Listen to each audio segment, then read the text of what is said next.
Hello there, and welcome to week number 19 of Diving Deeper through the Old Testament as we're looking at this. Today we're looking at King David. And let's pray some of David's words from Psalm 63. O God, you are my God. Earnestly I seek you. I thirst for you. My whole being longs for you, as in a dry and weary land where there is no water. I've seen you in the sanctuary and beheld your power and your glory. Because your love is better than life, my lips will praise you. I will glorify you as long as I live, and in your name I will lift up my hands. Amen. Well, David lived a big life. David lived a big life. In fact, David lived 5 lives. He was half a cat. Okay? There's David's life, B.A., before his anointing. He was the youngest of 8 sons. He was the runt of the litter. He was the guy that they stuck out being the shepherd. And he was a nobody in his family. So there was David before he was anointed. And then after he was anointed, there was David, who was the beloved servant of Saul, that he killed the giant. He went and worked for Saul. He played his psalms and played his lyre when Saul had his bouts with what appears to be bipolar, and when Saul would be in melancholy. And so he was this beloved servant of Saul. But then Saul got jealous because Saul kills his thousands and David kills his 10,000s. And then he was a fugitive from Saul as Saul tried to pin him to the wall with a spear a couple of times. And then Saul dies. David becomes the king. There's his early reign, and David takes Israel to its zenith. Israel is the most powerful, the most glorious, the most geographically large as it ever is going to be. It is under King David that God fulfills his promise to Abraham that you and your descendants will have this land from the Wadi of Egypt, which is a gully in the Sinai Peninsula, all the way to the Euphrates River, and from the Mediterranean Sea to the other side of the Dead Sea. So it's under David that God fulfills his promise to Abraham.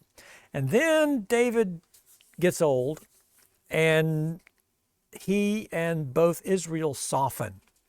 And we're going to get to that. So David had these 5 distinct periods of his life, these 5 lives of David, and he transitioned from one to the other, and he was going up till he peaked out. And we'll get to that. But the common denominator in David's life, wait, before we get to that, I'm supposed to ask any questions about our previous reading or other stuff that we've done. Somebody asked, why are we reading Job now? Because we've been reading about the history stuff. We're getting to the section of the Bible called the writings. Remember the very first time we got together, we looked at the Old Testament is in 3 sections, the law and history, and then the writings and poetry, and then the prophets. So because David wrote a bunch of the Psalms, and because Solomon wrote a bunch of the Proverbs, we're going to, now that we got into David and we're going to be at Solomon, we're going to take a break from history and look at the writing. So that's why Job is in there, because Job is one of those poetic books. And Job comes up in 3 weeks, because next week the bishop's going to be here and we're not going to meet. The week after that, we're going to talk about the writings and poetry and what they mean and how that fits together. And then the week after that, we're going to do Job. So, you'll know which one to skip.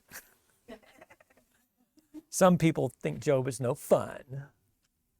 And it's not if you're Job. It's not if you're Job. Any questions from your reading before we...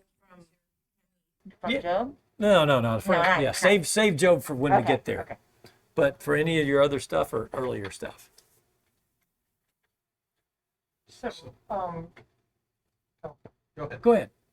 okay, I was, reading a part about where, Solomon starts worshiping other idols is when he gets old and everything like that. And they divide up Israel and everything. After he dies, yes. Yeah, after he dies. He said, I'm going to do it while you're alive, but I'm going to do it after you die, after you're dead.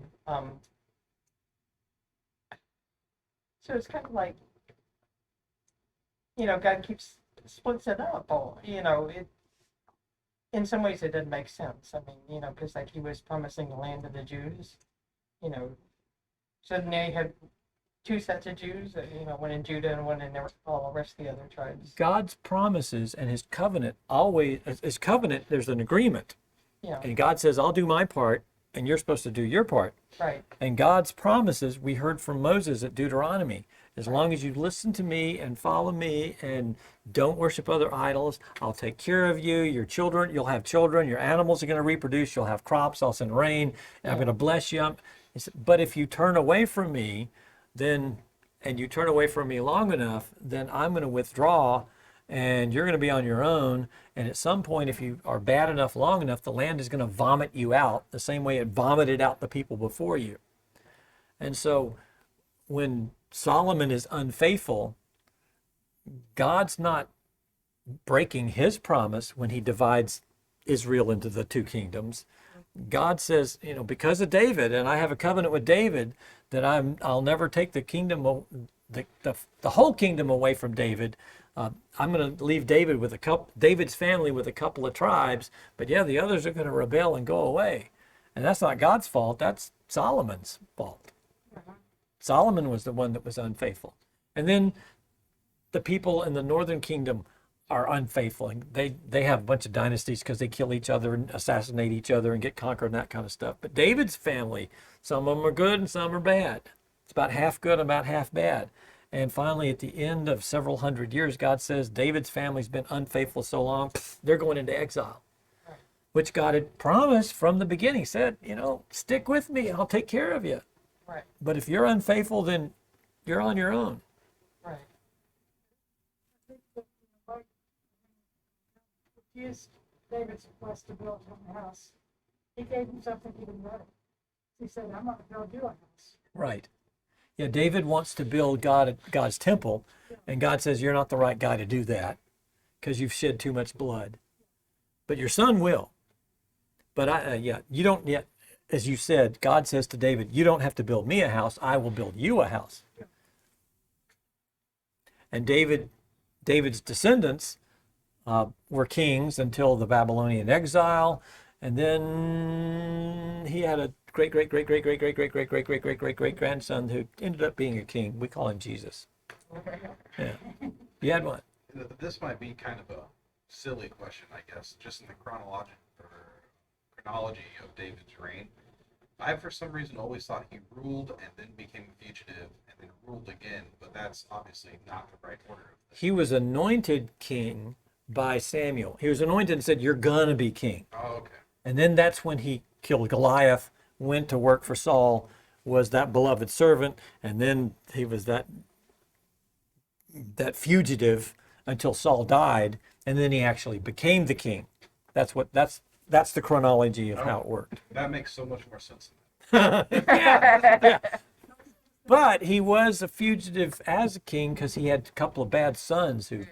Oh, Right, okay. too, if That I was was to kill them all. So we're going to get to that today too.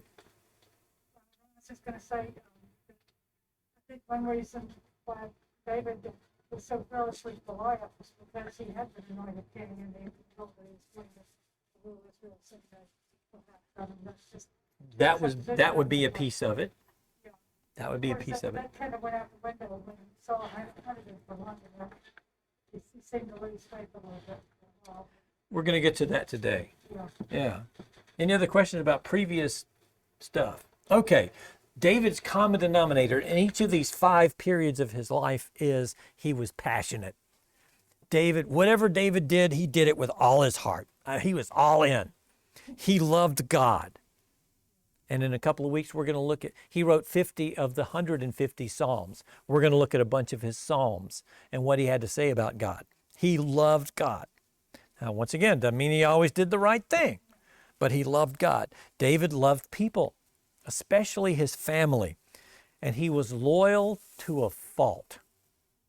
He was loyal to Saul. He was loyal to his sons. He was loyal to friends. He was loyal to anybody he gave his word to, which all of those are good things, but he was actually kind of loyal to a fault, and we're going to see 3 of those examples as we look down here at these scriptures. And David did not do anything halfway. He did everything with all of his heart and all of his might. He was passionate. He was all in. And we're going to look at 10 of those aspects, or 10 of those ways that he was all in. Psalm 23, the Lord is my shepherd. You've heard that. You know that one. David was all in about shepherding. His dad sent him out, youngest of the 8 sons. You're taking care of the sheep.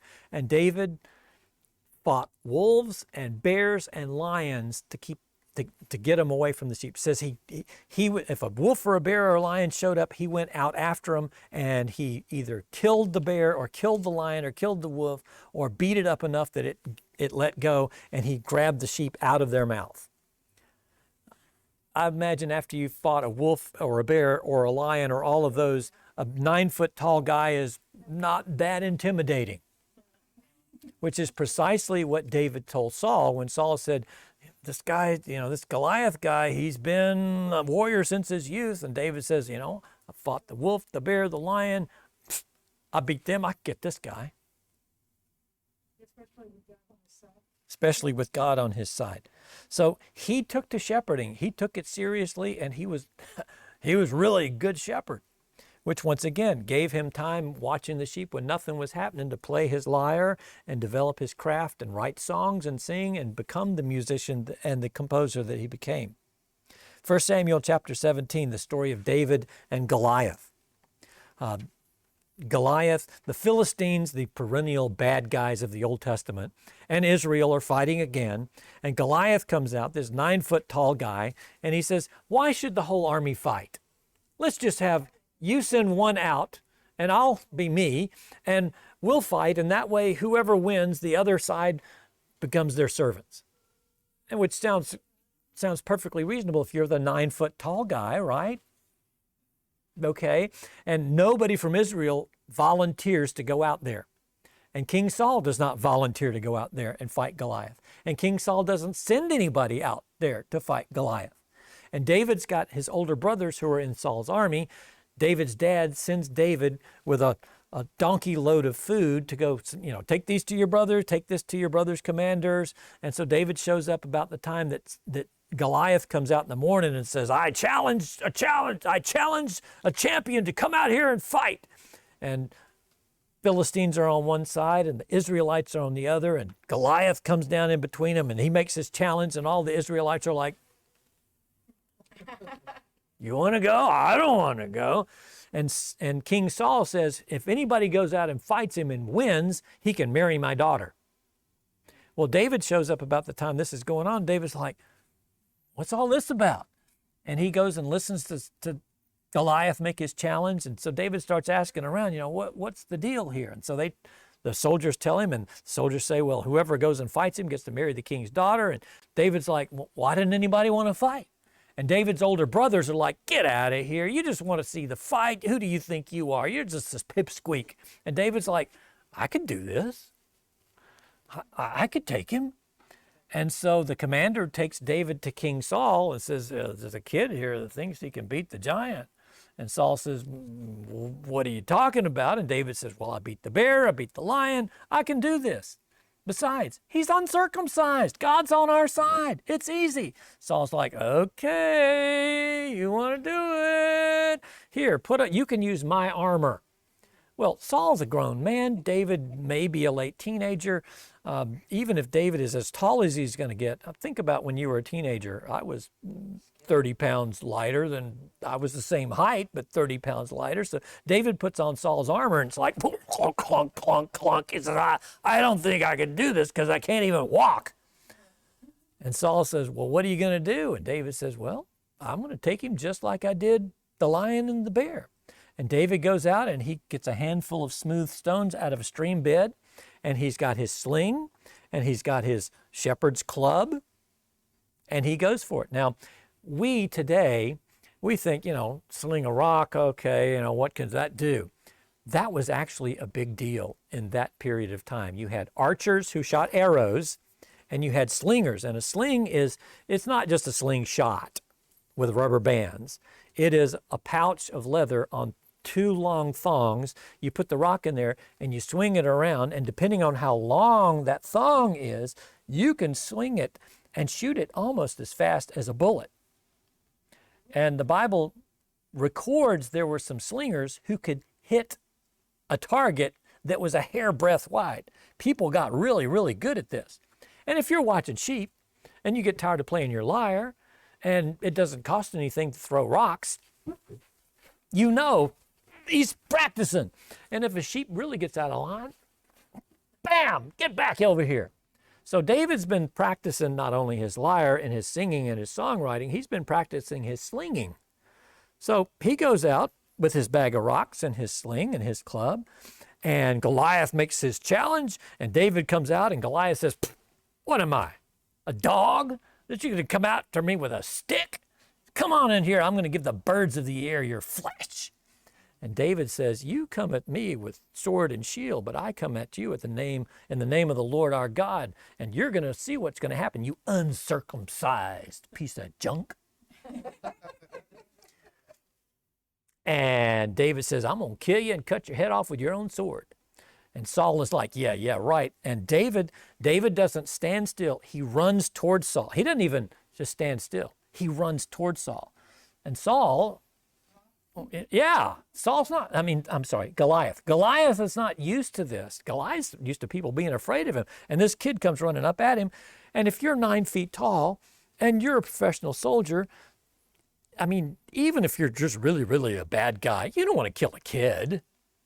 So I imagine he's thinking, this is not going to last long. I'm going to spank him and send him home. Until that rock landed in the middle of his forehead, sank into his skull, and knocked him out, and he falls flat on his face. And David takes Goliath's sword and stabs him and cuts his head off, holds it up.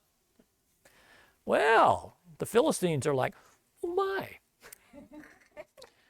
maybe this wasn't such a good idea." And the Israelites are like, "Yeah!" And they all run down the valley and up at the Philistines, and the Philistines all run away. And Israel wins. And Saul is watching this from a distance. He said, "Who is that?" Now, we've been reading the story. David's been working for Saul.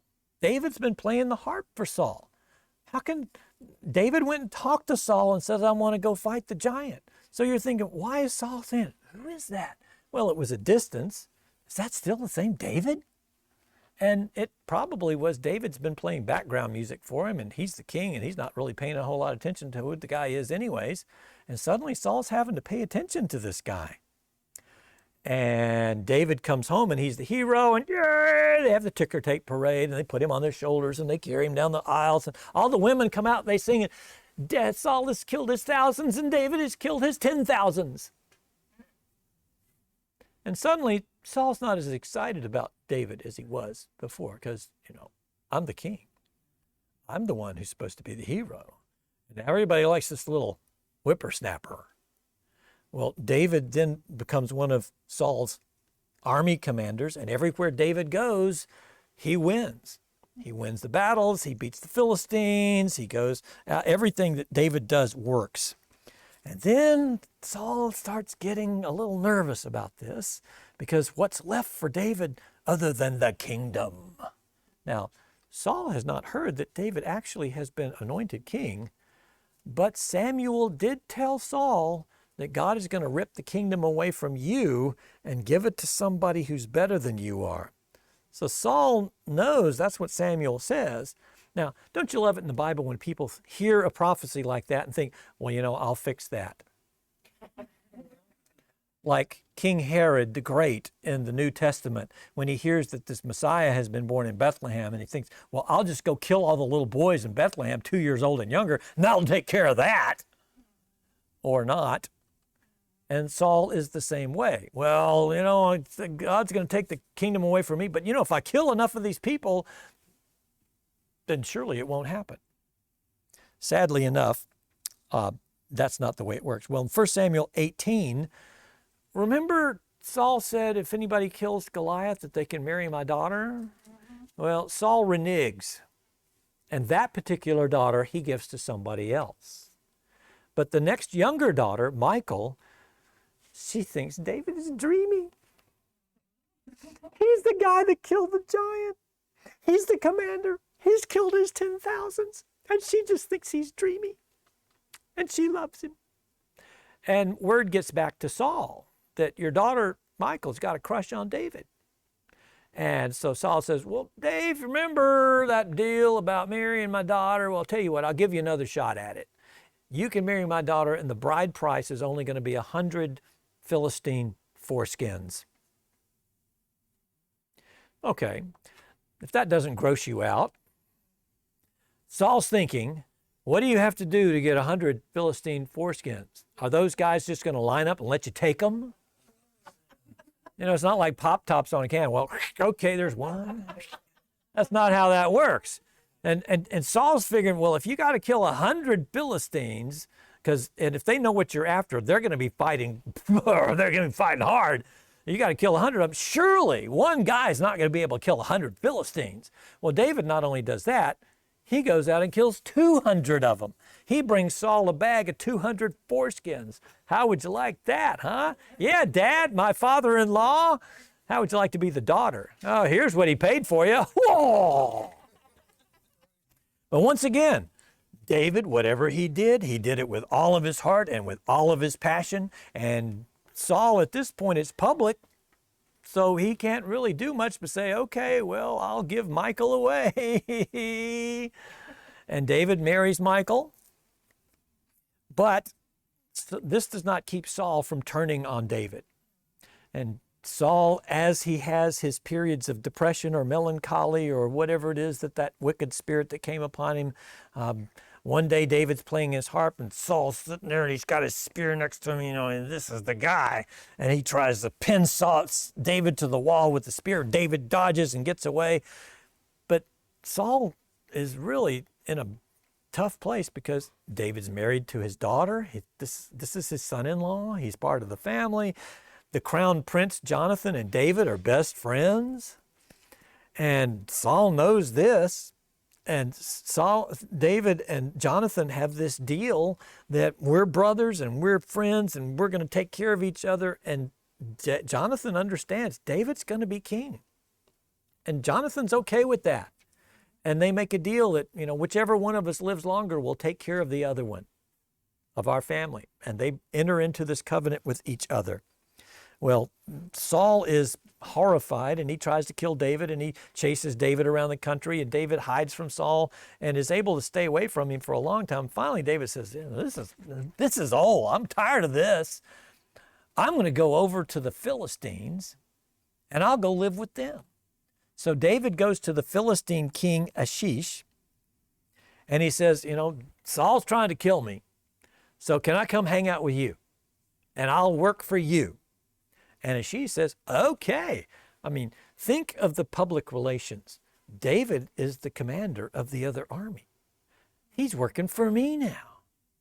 That's pretty cool, isn't it?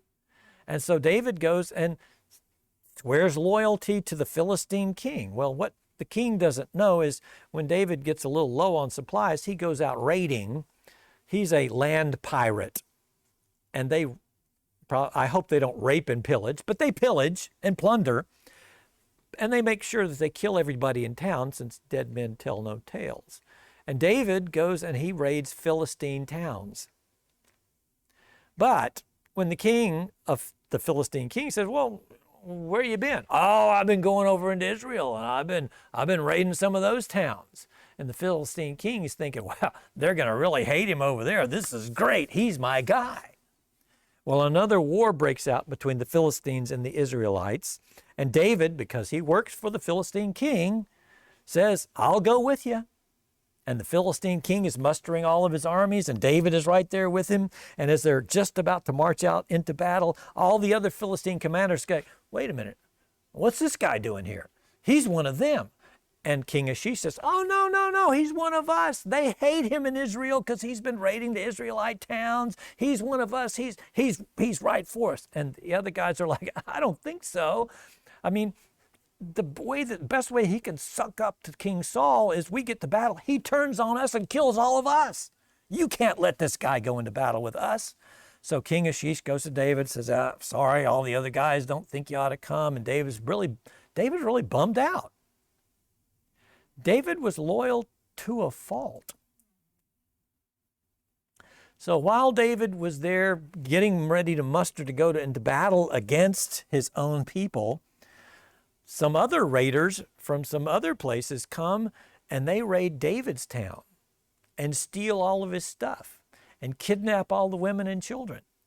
So when David is sent home by King Achish, he gets home and there in Ziklag, the town that he owns, lives in, takes care of, there's nothing but rubble. And all of his guys are Our wives are gone, our kids are gone. They get really mad at David. Well, of course. And David said, well, let's go get them. So they chase out after the bad guys. They catch up to them. They beat them. They get all of their wives and their children and everything back, and they go back and live where they are.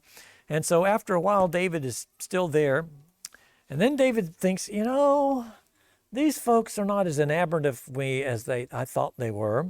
And at some point, they're not going to like me anymore. So what can I do to make sure that they don't kill me? So David decides to pretend to be insane. And he lets his beard grow long, and he slobbers and foams at the mouth, and he does all kinds of stuff. And everybody thinks this guy is just, he's gone off the deep end, and he's mentally ill. And so they leave him alone because, what do you do around someone who's a little mentally ill? You give them plenty of room. And so they give David plenty of room for a while. And King Saul is over there, and the battle actually happens, or it's about to happen. And Saul's wondering, how's this going to turn out? How is this going to turn out? And he doesn't know. And so David has the Urim and the Thummim. David has the high priest with him. David has the way that the Israelites ask God for guidance.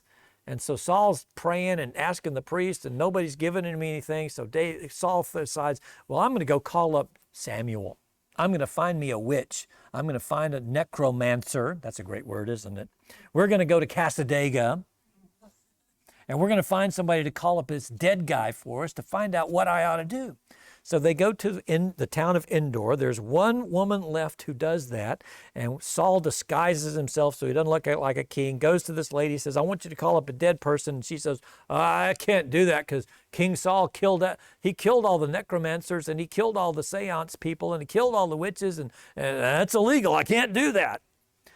And Saul ironically says, as the Lord lives, I swear to you by God that you're not going to be killed. So Saul is doing precisely what God tells him not to do, but he swears in the name of the Lord that he's going to take care of this lady. Okay. And then she realizes, wait a minute, you're Saul. He goes, yeah, I am.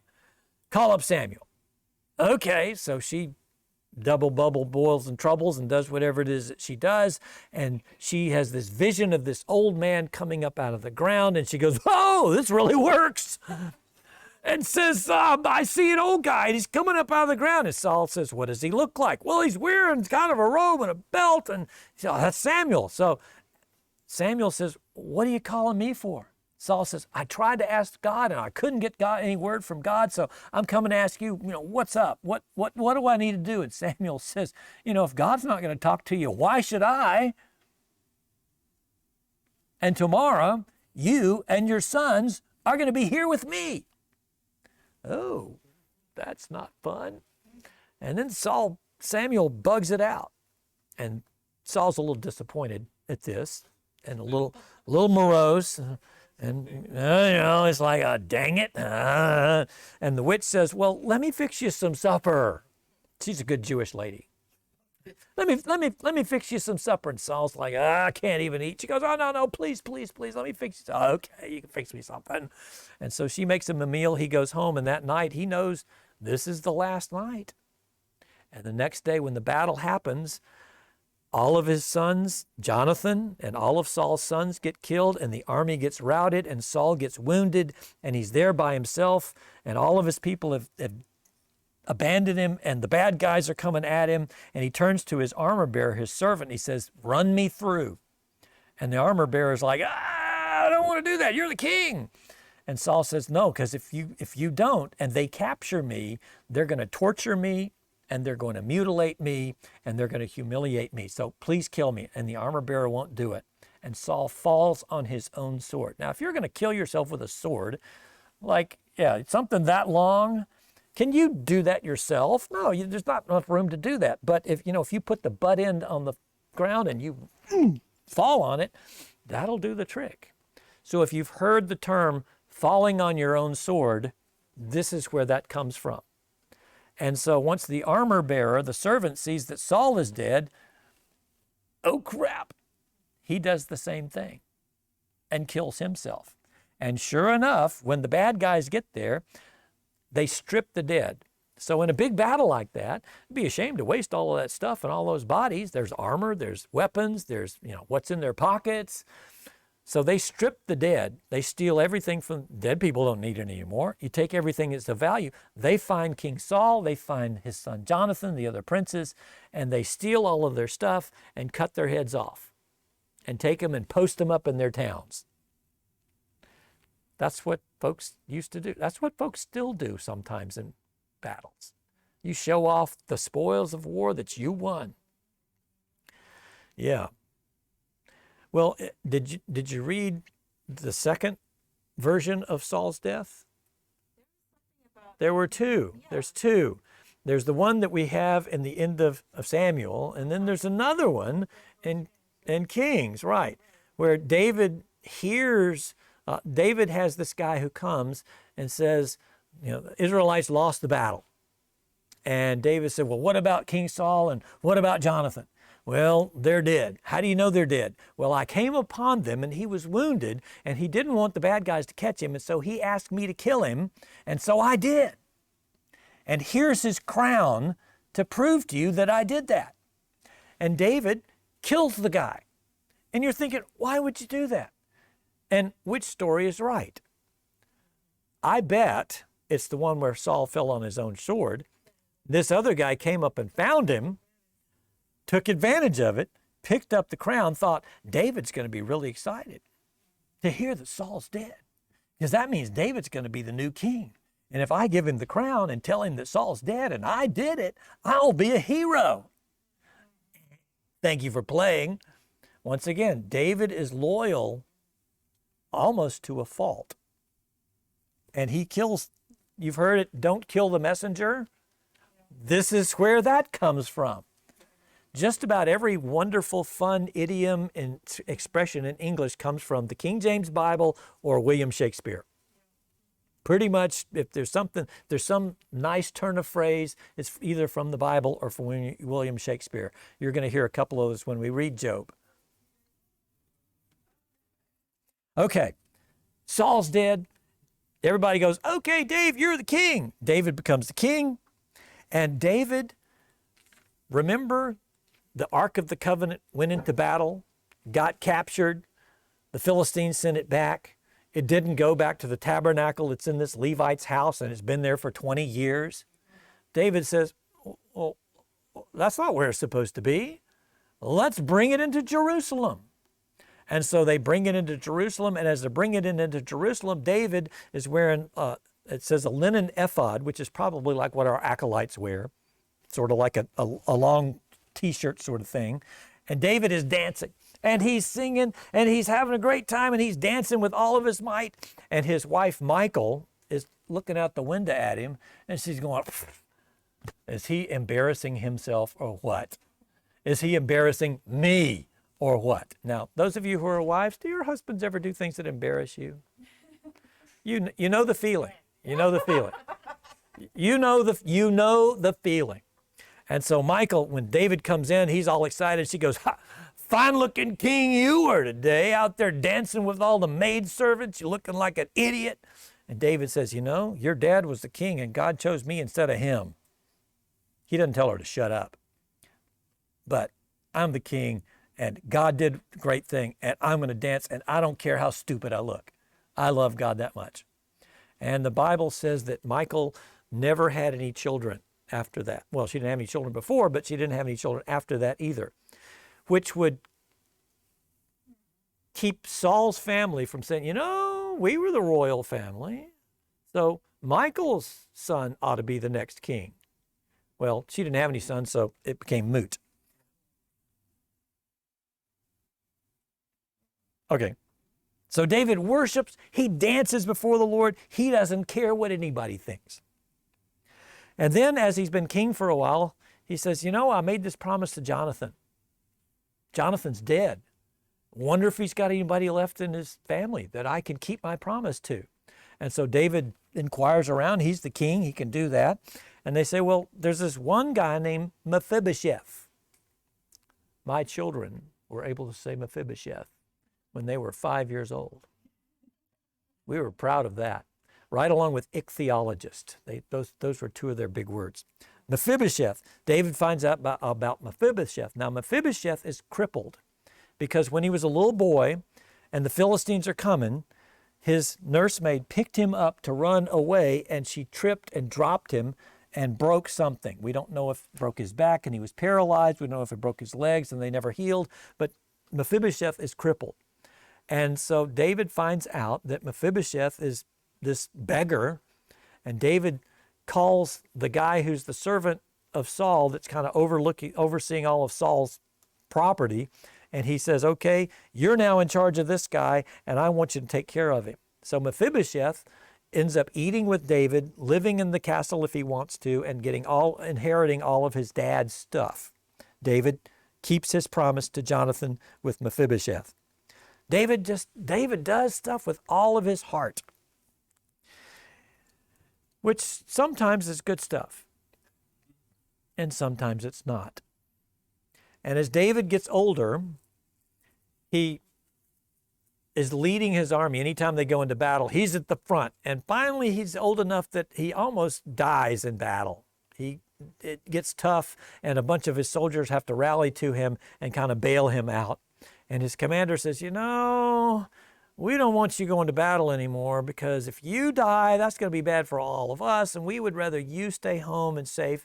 And David says, okay. So David's hanging out in the palace because he's the king. He can do that. And in the spring, when kings go off to war, and David sends his army out, and they're fighting a battle and stuff, and one day David's hanging out in the cool of the afternoon trying to catch a breeze up on top of his palace, and he looks over, and his next door neighbor, there's a woman on her roof catching a little breeze, naked, taking a bath. Well, who's that? You're the king. You can find out stuff. Who's that lives there? Well, that's Uriah the Hittite. He's in your army. He's one of your guys. And that's his house, and that's his wife, Bathsheba. David says, well, invite her over. Poor lady, her husband's gone. He's in the army. She probably, is lonely. Why don't you invite her over? And so she comes over, and he entertains her, and she goes home pregnant. Now, was it a consensual? We don't know. When kings invite women into their house and entertain them, do they actually have the chance to say no?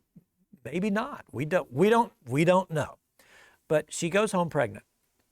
Well, word gets back to David, she's pregnant. David's thinking, uh-oh. So David sends word to the army in the front line and says to the commander, send Uriah back here and tell me how the battle's going. So Uriah comes back and he gives his report, and David says, good job, why don't you go home and enjoy some time with your wife? Because if Uriah goes home and sleeps with his wife, then she shows up pregnant, who's going to think anything? And David finds out that he doesn't go home. And the next day David says, what's up with that? And Uriah says, all of my buddies are in the battle and they're sleeping on the ground. It wouldn't be right for me to go home and sleep with my wife. David's like, idiot. So David calls Uriah in with some of his buddies, and he gets him good and drunk and sends him home thinking, okay. Well, Uriah makes it home and sleeps on his front porch. And David's like, oh man, now what? And David writes a letter and seals it up and gives it to Uriah and says, take this back to your commander. And the letter says, put Uriah in the very front where the battle is going to be the worst, so that he will die in battle. Well, when the king gives you an order, that's what you do. And they're besieging a city, and it comes time to storm the wall, and the commander sends Uriah in the first wave, and sure enough, the archers on top of the wall fill him up full of arrows, and Uriah dies. And the commander writes back to David and says, we attacked the wall, but the archers were up there and they killed a bunch of our guys, including your servant Uriah. And when he rolls it up and he gives it to the servant to take to David, then he tells the servant, if David gets mad, just be sure to tell him that last line there. And so the servant runs back, gives the message to David. David goes, war is hell. War is hell. People die. Oh well. And then David reaches out to that poor widow woman who lives next door, invites her into his household as his new wife. And everybody thinks, David, what a great guy. I mean, the president goes and visits wounded combat people in the hospital, and everybody thinks this is a great photo op. Well, David does one even better. He doesn't just reach out to this, like he invites her, he makes her his wife. And so when she shows up pregnant, who thinks anything? Except she knows, and David knows, and God knows. And all seems to be right with the world until the prophet Nathan hears from God, who says, here's what's actually happened, and you need to go confront David. So David did everything with his whole heart, including pursuing Bathsheba, including trying to wiggle out from what he did and cover it up. And then when he couldn't cover it up, he thought he did the right thing. Oh, the right thing, the smart thing, to make it all look okay. Because what does the law of Moses say if people are caught in adultery? You stone them both. Do kings get stoned? No, kings don't. No. The rules apply to kings? Not usually. So not only does he pursue Bathsheba with all of his heart, he covers it up with all of his heart. He's enthusiastic until Nathan, the prophet, comes and confronts him and tells him a story. There's this poor guy, and all he has in all of is this one little ewe lamb. And he loves this lamb like his own daughter. And it eats with him at his table, and he sleeps with it. And his neighbor across the street is a rich dude. And some guys came to visit the rich dude. And the rich dude, instead of killing one of his own sheep, came over and stole the poor guy's lamb and butchered it and gave it to his friends to eat. And David goes, that guy deserves to die. And Nathan says, you're right, and you are the man. So when you hear somebody say, you the man, that's right out of the Bible too. You the man. And Nathan says, God says he gave you the kingdom. He gave you the kingdom in place of Saul. He gave you wives. He gave you power. He given you victory and everything. He's given you riches. And if that weren't enough, he would have given you more. So why did you commit adultery and then kill Uriah with the arrows of the bad guys, and then lie and cover it up? And David says, you're right. I've sinned, and I'm sorry. And Nathan says, you won't die, but your son will. Now we hear that, and we think, that's not fair. That's horrible. What did the son ever do? Now, that's our perspective. In Isaiah chapter 57, Isaiah writes, the righteous perish, and no one takes it to heart. The devout are taken away, and no one understands that the righteous are taken away to be spared from evil. Those who walk uprightly enter into peace. They find rest as they lie in death. Now, this little boy who'd never done anything wrong, and how horrible that he died, he got to be with Jesus. He never had to go through acne or puberty or getting beat up by the bullies at school. He never had to get beat by his dad or punished or time out. He never had to pay income taxes. He never got drafted. He never got dumped. He never was heartbroken. He got to go straight home to be with Jesus. That's not such a bad deal. So when we think how horrible that someone dies so young, God's perspective is, I was sparing them from evil. We've all got things that have happened in our life. Wouldn't we have rather avoided wouldn't we wish that there was some way that we didn't have to endure that, go through that, whatever it was, a disappointment or a heartbreak or a tragedy or a crisis or a disease or a disability? And those folks who have gone on to be with the Lord, they don't have any of that anymore. They don't have to worry about cancer. They don't have to worry about heart attacks or strokes or any of that sort of stuff. And so, yes, we hear about this little boy dying and we think this is horrible. But for that little boy, he's in paradise. He never had to go through the crap that the rest of us have had to do. And David, as he hears the little boy is sick, he prays and he fasts and he wears sackcloth and he's not eating, and the little boy dies and he doesn't know it.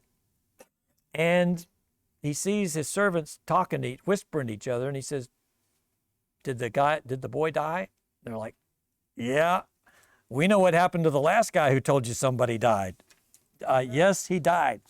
And David goes back into his room. He takes a bath. He washes himself. He fixes his hair. He orders a big meal. He sits down and eats. And his servants are like, what's up with this? While the kid was alive, you're doing all this praying and fasting. And now that he's dead, it's like you're celebrating. And David says, you know, as long as he was alive, I prayed because God might have relented and changed his mind. But now that he's dead, he's not going to come back. I can't bring him back. I will go to him someday, but he's not going to come back. So David repents and David apologizes and David does the right thing after he sinned with all of his heart. So he pursues Bathsheba with all of his heart. He also repents from pursuing Bathsheba with all of his heart. And he promises Bathsheba that your next son is going to be the next king. Now, David had a bunch of wives, not as many as Solomon did. David had a bunch of wives. He had several to pick from. He had a bunch of sons to pick from. Solomon was not the oldest by any means, but Solomon was the one he picked. Now, that would suggest that he really did love Bathsheba and that she must have responded to him in some way, that her son is the one that's going to be the king. But once again, David does this with all of his heart. David in 1 Samuel from chapters 13, 2 Samuel chapters 13 through 19, he loves his family. Remember what said that? He loves his family, loves his sons, loves his wives. And actually, he loves them too much. He has the son of one of his wives named Amnon. He has a son of one of his other wives named Absalom. He liked those A names. There's another one later on, Adonijah. Adonijah. He liked those A names. So Absalom has a sister named Tamar, which if you're naming your daughter, is that one of the names you want to pick? You remember Tamar from Genesis? Yeah, remember Tamar? Okay. It's a Bible name. And what did Tamar do to be famous? We go back and read Genesis, okay? Well, Amnon falls in love with Tamar, and he wants her. And he's pining for her. And one of his buddies says, hey, look, here's what you do. Pretend to be sick, and then ask Dad to send Tamar to take care of you, and then do whatever you want to. And that's indeed what Amnon does. He pretends to be sick. And David comes and visits him and says, what can I do to help you? He goes, oh, would you send Tamar in here just to bake me some cookies? And David's like, well, why would I do that? Oh, she's just a great cook. Why don't you send her in? And so David asks Tamar, and she goes over and she brings him the cookies. And he says, well, close the door behind you. And when she does, he rapes her. And as he's about to rape her, she goes, don't do this, don't do this. Ask Dad, he'll let you marry me. And Amnon says, no, I want you now. And he does. And the Bible says, as soon as he finished, he hated her even more than he loved her before. And she says, now, this is even worse. You're going to kick me out? She says, get out of here. And he calls servants and kicks her out. Well, she goes back to her house, and David does nothing. And so Amnon has raped his half-sister. Her full brother, Absalom, hears about this, and he's ticked off. Good brother will do that. And Absalom just sits on this for a while. doesn't do anything about it. Bides his time for several years. But everybody knows that Absalom is ticked off at Amnon. And David does nothing about any of this. And finally, Absalom is having a great big party far away in another town. And he invites his dad to come to the party. And Dad's like, I'm busy running the country. You just have your party. And Absalom said, well, send Amnon up here, the crown prince, the oldest of them. And David's like, well, why do you want him there? He goes, oh, well, he's my brother and all of that. So Amnon goes to the party, and Absalom has a bunch of his buddies that he's paid. He says, when I give you the signal, you jump up and you cut him to pieces. And that's indeed what happens. And all the rest of David's sons, all of Absalom's half-brothers are like, oh, if he's going to start killing David's kids, we're going to beat out of here. And so they all jump on their mules and they ride back to Jerusalem. And word gets back to Jerusalem that Absalom has killed all the sons of David. And David's like, oh, man, well, no, this is horrible. And Amnon's buddy goes in and says, he didn't kill everybody. He only killed Amnon. He's been mad ever since, that Tamar thing. And sure enough, that's what it was. And David says, okay, Absalom, you just stay where you are. I never want to see you again. Once again, David does next to nothing. And a couple of more years go by. And Absalom's like, well, I'm the crown prince now. And so David needs to invite me back in. And David won't do it. And Absalom works it out with the commander of the army to invite him back. And the commander of the army goes and talks to David, says, yeah, why don't you invite him back? And David's like, okay, send him back. And David hugs him and welcomes him back in. Well, one would think that Absalom would be grateful, but no. Absalom's a good-looking guy. Absalom's a smart guy. Absalom is a charming guy, and Absalom parks himself at the gate of the city. And anytime anybody comes in wanting an audience with the king, looking for justice, Absalom will say, tell me your story. And they'll say, well, this guy cheated me. And Absalom would say, if I were the king, I would give you justice. If I were the king, I would take care of you. If I were in charge, you'd be fine. And over the course of the next year or so, Absalom steals the hearts of all the people. And Absalom realizes this, and he says, okay, it's time for me to be king. And Absalom gathers together a bunch of followers, and they say, Absalom's the king, long live the king. Well, David knows what happens if there's a new king, what they do to the old king. So David gathers up his household, except for 10 of his concubines, and he packs up and leaves town, because he doesn't want to kill his own son. David is too loyal again. And David leaves town, and Absalom marches in, and long live the king, he's going to be the king. And what's the best way that you can make sure that everybody knows you're the king? Well, you have sex with the king's wives. What's my dad? Well, he's the king. You want to show everybody you're in charge now? That's what you do.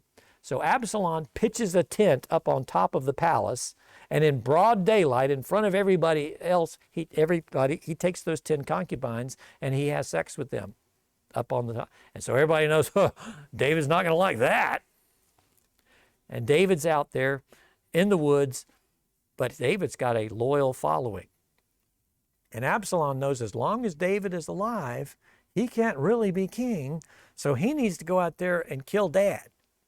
And he rides out and does that. But he loses the battle and he gets killed. And David, Absalom, oh, Absalom, my son.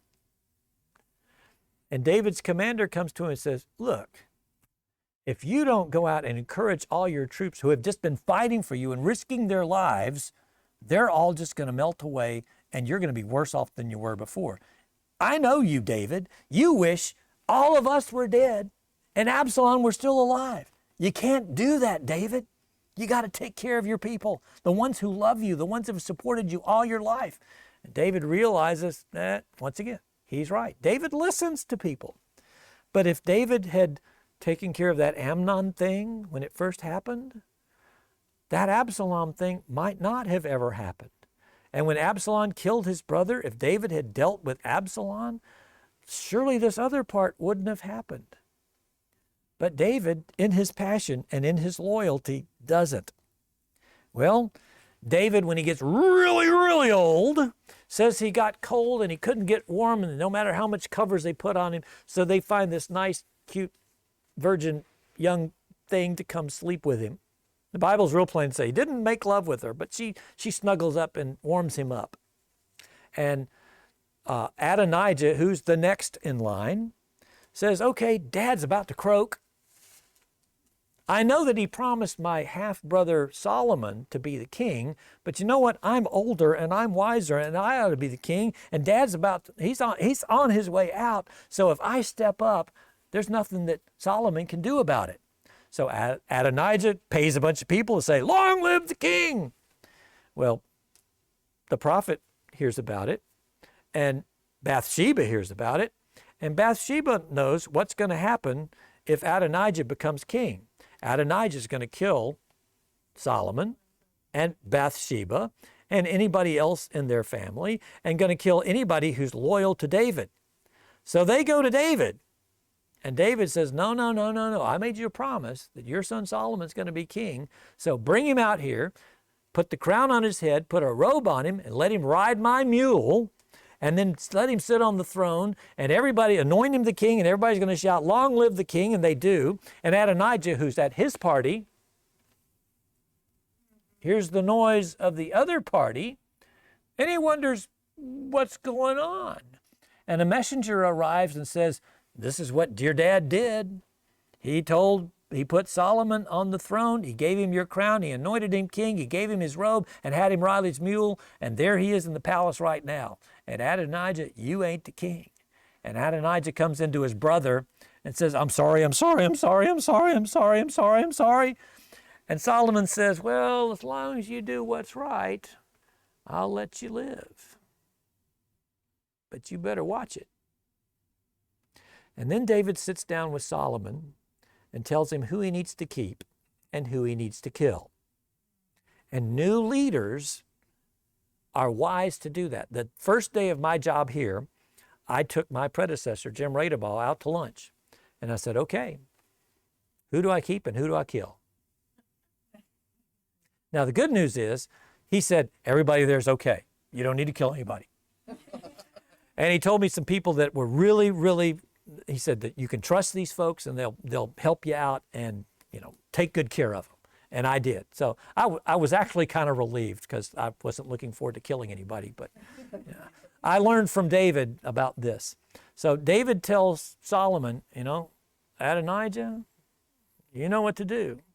Oh, yeah. And then when Absalom had his thing and David's on his way out of town, there was a descendant of Saul who came out and called him names and threw rocks at him. And David told that guy, okay, I'm not going to kill you. But David says, you remember him? Take care of him. You'll know what to do. And sure enough, after David dies, Solomon becomes king. David had a hitman named Benaiah. And Benaiah ends up working for Solomon. And Solomon sends out Benaiah several times as a hitman to deal with some of these folks. And he takes care of Adonijah, and he takes care of Shimei, the guy that threw rocks at David, and he takes care of 2 or 3 other people. But that's how that works out. But once again, had David done something about Adonijah directly, that might not have happened. So David, for all of his enthusiasm and all of his faithfulness to God, which is all good, was just as human as the rest of us. Just as human as the rest of us. The key to all of this is that David, the Bible calls David, was a person after God's own heart. And Samuel says that, and it's recounted in the book of Acts in chapter 13. It talks about David being a man after God's own heart. All of Israel benefited from David's faith and his faithfulness. All of Israel benefited, indeed the whole world benefits, because the Son of David is our Savior. And where I'm going with this is we never realize the ripples of what our life are going to do. And our faithfulness makes a difference, not just for ourselves, but also for our families and for those people who are around us and those people who are our friends. And we don't know how many generations our faithfulness might impact. We're never going to know the ripples of our faith and faithfulness or how others after us might be blessed because of us. So let's do what we know is right. Let's be as enthusiastic as David, but let's have a heart after God like David. Be careful who we're loyal to. But let's, like David in Colossians chapter 3, it says, whatever you do, do it in the name of the Lord and with all of your might. That's what David did. Be like David. Well, we're going to pray some of David's words to end from Psalm chapter 19. May the words of our mouth and the meditations of our heart be pleasing in your sight, O Lord, our strength and our Redeemer. Amen.